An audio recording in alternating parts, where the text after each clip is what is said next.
नमस्कार दोस्तों, summer classes में एक बार फिर आपका बहुत बहुत स्वागत है। आज हम आपको इस वीडियो में गंगा नदी के बारे में कुछ महत्वपूर्ण जानकारी देने वाले हैं, जो कि सभी होने वाली राज्य स्तरीय और केंद्र स्तरीय होने वाली सभी प्रतियोगी परीक्षाओं में प्रश्न बनता है। एक ना एक जरूर प्रश्न बनेगा गंगा नदी से संबंधित इसमें से। तो पूरा वीडियो आप ध्यान से देखना, आपके लिए बहुत इम्पॉर्टेंट है। गंगा नदी कहाँ से निकलती हैं, कहाँ जाती हैं, गंगा में मिलने वाली सहायक नदियाँ, उत्तर तट से मिलने वाली नदियाँ, दक्षिण तट से, ऐसे बहुत महत्वपूर्ण जानकारी आज हम आपको देंगे। आइए शुरू करते हैं वीडियो।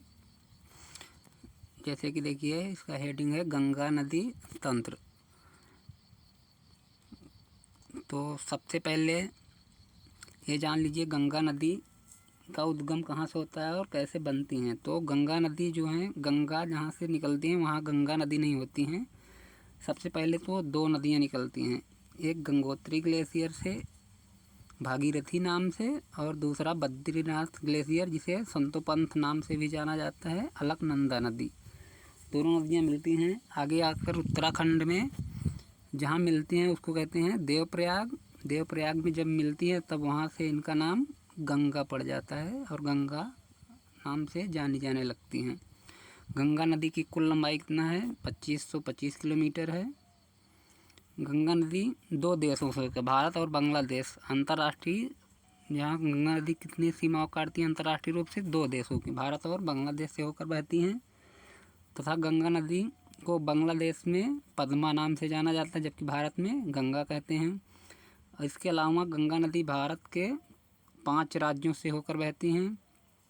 सबसे पहले गंगा नदी उत्तराखंड, फिर उत्तर प्रदेश, उसके बाद बिहार, झारखंड और पश्चिम बंगाल से होकर बंगाल की खाड़ी में, सुंदरबन डेल्टा जहाँ है वहाँ पे बंगाल की खाड़ी में गिर जाती हैं। दोस्तों, एक महत्वपूर्ण प्रश्न है, गंगा नदी को 2006 में राष्ट्रीय नदी का दर्जा दिया गया है। गंगा नदी को भारत में राष्ट्रीय नदी अब माना जाता है 2006 से।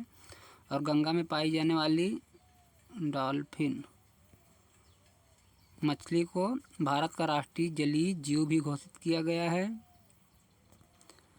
दोस्तों आगे देखिए, गंगा नदी में मिलने वाली नदियाँ, कुछ नदी उत्तर तट से मिलती हैं, कुछ नदी दक्षिण तट से। सबसे पहले आप देख लिए उत्तर तट से मिलने वाली नदियाँ। इसमें एक ये महत्वपूर्ण क्वेश्चन बनता है कि गंगा में सबसे पहले नदी मिलने वाली कौन सी नदी है? तो ये उत्तर तट से भी है और सबसे पहले भी है रामगंगा नदी। सबसे पहले जो है गंगा की सहायक नदी कौन है? शुरुआत से देखें तो सबसे पहले रामगंगा ही मिलती है, और उत्तर तट से हैं गोमती, घाघरा, गंडक, कोसी, महानदी। और दक्षिण तट से मिलने वाली नदियाँ कौन हैं? यमुना, चंबल, सिंध, बेतवा, केन, टोंस।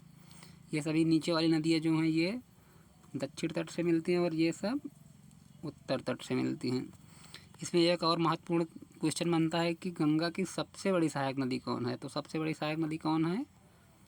दोस्तों, यमुना नदी जो है ये गंगा की सबसे बड़ी सहायक नदी है। आगे देखिए कुछ और। जी हाँ दोस्तों, ये सबसे महत्वपूर्ण क्वेश्चन एक जो होता है पूछा जाता है प्रयाग। कुल कितने? 5 प्रयाग है ना, पंच प्रयाग। ये दोस्तों दूसरे PDF का कुछ भाग इसमें आ गया, इसको हम मिटा देते हैं।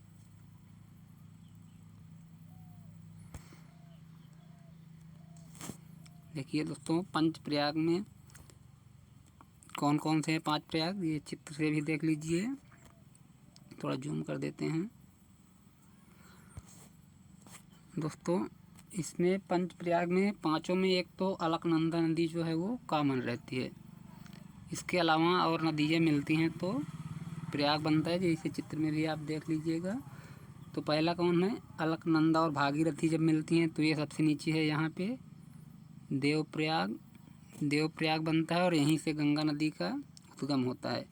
अलकनंदा में सबसे पहले जब धौली गंगा नदी मिलती है तो कौन सा प्रयाग बनता है दोस्तों? ये विष्णु प्रयाग बनता है। और अलकनंदा में ये नंदाकिनी नदी जब यहाँ मिलती है तो कौन सा बनता है? ये नंद प्रयाग बनता है। फिर अलकनंदा में जब पिंडार नदी मिलती है तो कौन सा बनता है? करण प्रयाग बनता है दोस्तों।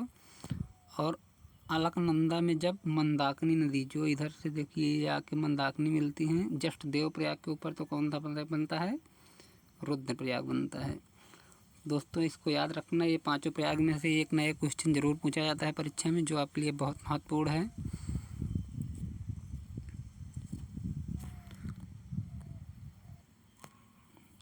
ये दोस्तों पंच प्रयाग जो हैं, इसको आप बहुत इम्पोर्टेंट सबको याद रखना, और वीडियो को प्लीज़ लाइक और सब्सक्राइब कर देना। धन्यवाद।